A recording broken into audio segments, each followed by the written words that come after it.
فرعون کو غصہ آیا اور اس نے حضرت موسیٰ علیہ السلام اور حضرت ہارون کو اپنے دربار میں طلب کیا۔ دیکھا ایک شخص اونی کپڑا پہنے ہے، ہاتھ میں لاٹھی ہے، پاؤں میں جوتے ہیں، دیکھتے ہی پہچانا اور پوچھا تمہارا نام کیا ہے؟ حضرت موسیٰ علیہ السلام نے فرمایا موسیٰ بن عمران۔ فرعون نے کہا میں یہ نہیں پوچھتا۔ حضرت موسیٰ نے کہا میں خدا کے بندوں میں سے ایک بندہ ہوں۔ فرعون بولا تجھے یہ کہنا چاہیے میں فرعون کے غلاموں میں سے ایک غلام ہوں اور اس کا پالا ہوا ہوں، اس کے مجھ پر بہت بڑے احسان ہیں۔ اے موسیٰ کیا تو وہی نہیں ہے جسے میں نے پال پوش کر بڑا کیا تھا، لیکن تو نے ناشکری کی اور اس کے علاوہ ایک ایسا کام کر کے تو بھاگا جسے تو خوب جانتا ہے۔ اب تجھے یہ اونچا درجہ اور رتبہ کہاں سے مل گیا کہ نصیحت دینے آیا ہے؟ حضرت موسیٰ نے کہا میں نے تو تنبیہ کے لیے گھونسا مارا تھا، مجھے کیا خبر تھی کہ وہ مر جائے گا۔ اس طرح کے مارنے پر قصاص لازم نہیں آتا، اور تیرا حال تو یہ تھا کہ دشمنی کی وجہ سے میرے قتل پر تیار تھا اور میں تیرا مقابلہ نہیں کر سکتا تھا، اس لیے مجھے یہاں سے نکل جانا پڑا۔ اللہ تعالیٰ نے مجھے اپنا رسول بنا کر بھیجا ہے تاکہ میں تجھے سچائی کی طرف بلاؤں۔ خدا نے میرے بھائی ہارون کو بھی نبوت میں میرا شریک کیا ہے۔ اے فرعون یہ عجیب بات ہے کہ ایک آدمی کے مارنے سے تو مجھے ملامت کرتا ہے، اور 400 برس سے بنی اسرائیل کے بیٹے قتل کیے جاتے رہے اور ان پر طرح طرح کے ظلم کیے گئے، ان کو تو نہیں دیکھتا؟ مناسب یہ ہے کہ تو ایک خدا کو مان اور میری نبوت مان لے۔ فرعون نے حضرت موسیٰ علیہ السلام کی بات نہ مانی اور بحث اور حجت کرنے کے لیے ایک بڑا مجمع اکٹھا کیا۔ فرعون نے کہا اگر تو میرے سوا دوسرے کی بندگی کی دعوت دے گا تو میں تجھے قید کر لوں گا اور مار ڈالوں گا۔ حضرت موسیٰ علیہ السلام نے فرمایا تو میرا کچھ بھی نہیں بگاڑ سکتا، اس لیے کہ اللہ تعالیٰ نے مجھے سند اور معجزہ دے کر بھیجا ہے۔ فرعون نے کہا اگر تو سچا ہے تو اپنا معجزہ دکھا۔ حضرت موسیٰ نے اپنی لاٹھی پھینکی، کیا دیکھتے ہیں کہ وہ ایک اژدہا کی شکل میں ہو گئی جس کی آنکھیں چمک رہی تھیں اور منہ سے آگ نکل رہی تھی اور خوفناک آواز اس کی سنائی دے رہی تھی، جس چیز پر بھی اس کی پھونکار پڑتی وہ جل جاتی۔ فرعون گھبرایا اور کہا اس بلا کو روکو۔ حضرت موسیٰ علیہ السلام نے اژدہے کو پکڑ لیا اور پھر وہ لاٹھی کی طرح ہو گیا۔ حضرت موسیٰ نے کہا میں اپنی نبوت کے حق میں ایک اور نشانی بھی رکھتا ہوں۔ فرعون نے کہا وہ کیا ہے؟ حضرت موسیٰ علیہ السلام نے اپنا ہاتھ جیب میں ڈال کر باہر نکالا تو وہ چمکنے لگا، اس سے ایسی روشنی پھوٹ رہی تھی کہ آنکھیں چکا چوندھ ہونے لگیں۔ لوگوں نے پناہ چاہی۔ حضرت موسیٰ نے پھر جیب میں ہاتھ ڈالا، ہاتھ جیسا تھا ویسا ہی پھر ہو گیا۔ فرعون نے کہا آج تم جاؤ، میں تمہارے بارے میں غور کروں گا۔ ایک روایت یہ بھی ہے کہ فرعون نے موسیٰ سے یہ بھی کہا کہ اگر میں تمہاری بات مان لوں تو مجھے کیا ملے گا؟ حضرت موسیٰ علیہ السلام نے فرمایا اگر تو نے میری ایک بات مان لی کہ خدا کے سوا کوئی خدا نہیں ہے، اسی کی بندگی ہونی چاہیے، تو میں تجھے 4 چیزیں دوں گا۔ پہلی یہ ہے کہ میں خدا سے دعا کروں گا کہ تجھے وہ ایسی جوانی دے کہ تو کبھی بوڑھا نہ ہو۔ دوسری یہ ہے کہ تجھے وہ بادشاہی ملے کہ کوئی جس سے چھین نہ سکے۔ تیسری یہ ہے کہ تو تندرست رہے، کبھی بیمار نہ ہو۔ چوتھی یہ ہے کہ ہمیشہ جنت تیرے حصے میں آئے۔ فرعون نے کہا میں اپنے عقل مند لوگوں سے بات چیت کر کے جواب دوں گا۔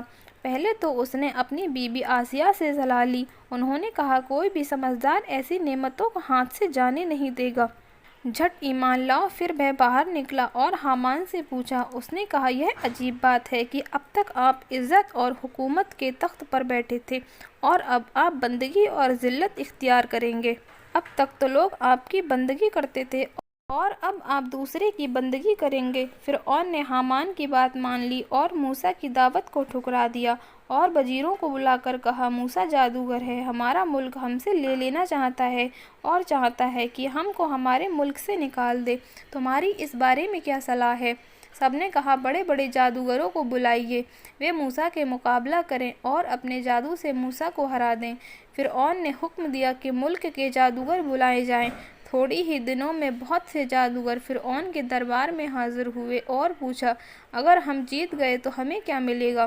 فرعون نے کہا تمہیں بہت کچھ انعام مل جائے گا اور تم ہمارے لیے خاص لوگوں میں سے ہو جاؤ گے۔ پھر حکم دیا تیوہار کے دن سب لوگ میدان میں جمع ہوں۔ جادوگروں نے 70,000 لاٹھیاں اور رسیاں تیار کر لیں۔ ایک بھیڑ تھی جو میدان میں جمع ہو گئی تھی۔ سارا میدان لوگوں سے بھر گیا۔ جادوگر اپنی جادوگری کا سامان لے کر مقابلے کے لیے تیار تھے۔ حضرت موسیٰ کے آنے کا انتظار تھا۔ اچانک حضرت موسیٰ اور حضرت ہارون تشریف لائے۔ پہلے تو حضرت موسیٰ علیہ السلام نے جادوگروں کو نصیحت کی۔ جب جادوگروں نے حضرت موسیٰ علیہ السلام کی تقریر سنی تو وہ بہت حیران ہوئے، اس لیے کہ ان کی باتیں اور ان کی صورت جادوگروں کی سی نہیں تھی۔ انہوں نے کہا، اے موسیٰ، اگر تم جیت گئے تو ہم تمہاری پیروی کریں گے، لیکن فرعون کے اقبال سے مجھے امید یہی ہے کہ ہم غالب اور کامیاب ہوں گے۔ جادوگروں نے اپنی جادو بھری رسیاں پھینکیں جو دوڑتی ہوئی دکھائی دے رہی تھیں۔ لوگ انہیں زندہ سمجھ کر ڈرنے لگے۔ پھر حضرت موسیٰ علیہ السلام نے خدا کے حکم سے اپنی لاٹھی پھینکی۔ کیا دیکھتے ہیں کہ لاٹھی اژدہا بن گئی اور اس نے ساری جادو کی رسیاں نگل لیں، یہاں تک کہ ان کا نام بہ نشان باقی نہ رہا۔ وہ ایسا گرج رہا تھا کہ لوگوں کا کلیجہ پانی ہو رہا تھا۔ پتھر اینٹ جو بھی سامنے آتا اسے چبا ڈالتا۔ منہ پھیلائے فرعون کی طرف بڑھا۔ فرعون اس کی ہیبت سے بھاگا۔ لوگ بھی ڈر کے مارے ادھر ادھر بھاگنے لگے۔ کتنے ہی لوگ روندے اور کچلے گئے۔ ایسا لگتا تھا کہ جیسے قیامت کی گھڑی آ گئی ہو۔ حضرت موسیٰ علیہ السلام نے اژدہے پر ہاتھ ڈالا، پھر وہ لاٹھی کی طرح ہو گیا۔ جادوگروں نے سمجھ لیا کہ حضرت موسیٰ علیہ السلام جادوگر نہیں ہیں بلکہ سچے ہیں۔ وہ فوراً سجدے میں گر پڑے اور پکار اٹھے، ہم موسیٰ کے رب پر ایمان لاتے ہیں۔ فرعون یہ دیکھ کر بہت غصے میں آیا اور کہا، تمہیں کیا ہو گیا ہے کہ میرے حکم اور اجازت کے بغیر ایمان لے آئے؟ اگر تم لوگ اس نئے دین کو نہیں چھوڑتے تو تم سب کا ایک ایک ہاتھ اور ایک ایک پاؤں کاٹ دوں گا اور سولی پر چڑھا دوں گا۔ جادوگروں کے دل میں ایمان ایسا اتر گیا تھا، سچی بات ایسی جم گئی تھی کہ وہ دین سے پھر نہیں پھرے۔ اور بی بی آسیہ نے بھی اپنا ایمان ظاہر کیا اور کہا کہ حضرت موسیٰ علیہ السلام خدا کے سچے نبی ہیں۔ فرعون نے اس بے گناہ خاتون کو نہایت عذاب دے کر شہید کیا اور بنی اسرائیل پر بھی اس کی سختی بڑھ گئی۔ انہوں نے حضرت موسیٰ علیہ السلام سے کہا کہ آپ کے تشریف لانے سے پہلے ہمارے باپ دادا نے ہمیں آپ کی نبوت کی خوشخبری دی تھی اور کہا تھا کہ آپ کے نبی ہونے کے بعد ہم کو مصیبتوں سے نجات ملے گی، اسی لیے ہم تکلیفیں برداشت کرتے تھے اور آپ کی امید پر جیتے تھے، لیکن آپ کے تشریف لانے سے بھی ہمارا دکھ نہ مٹا بلکہ مصیبت اور تکلیف میں اور بڑھوتری ہوتی گئی اور ہم میں طاقت نہیں کہ صبر کریں۔ اگر آپ کا حکم ہو تو اس ملک سے ہجرت لے جائیں۔ حضرت موسیٰ علیہ السلام نے ان کو تسلی دیتے ہوئے کہا کہ وہ دن دور نہیں، تمہارے دشمن ہلاک ہوں گے اور خدا تم کو اس زمین کا مالک بنا دے گا۔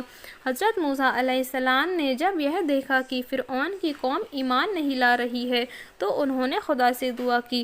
خدا نے فرعونیوں کی تباہی کے لیے ایک کے بعد ایک کئی بلائیں نازل کی اور 2-3 سال تک قہر پڑا۔ اس کے بعد طوفان ظاہر ہوا۔ کچھ لوگ کہتے ہیں کہ یہ طوفان پانی کا تھا اور کچھ کہتے ہیں کہ یہ پلیگ کا تھا۔ 7 دن کے اندر اندر ہزاروں قبطی ہلاک ہوئے۔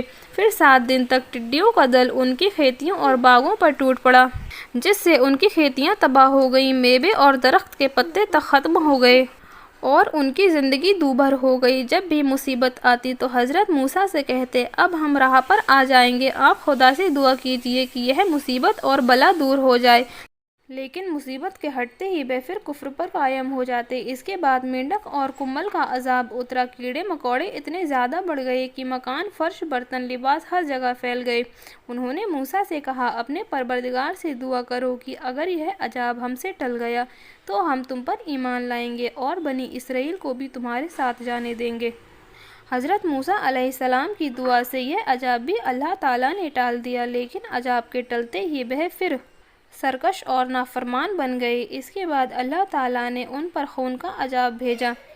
نیل ندی کا پانی ان کے لیے خون کر دیا گیا، پینے کے لیے پانی نہ رہا۔ یہاں تک کہا جاتا ہے کہ ایک ہی پیالے کا پانی قبطیوں کے لیے خون ہو جاتا اور بنی اسرائیل کے آدمی کے لیے بے صاف پانی ہی رہتا۔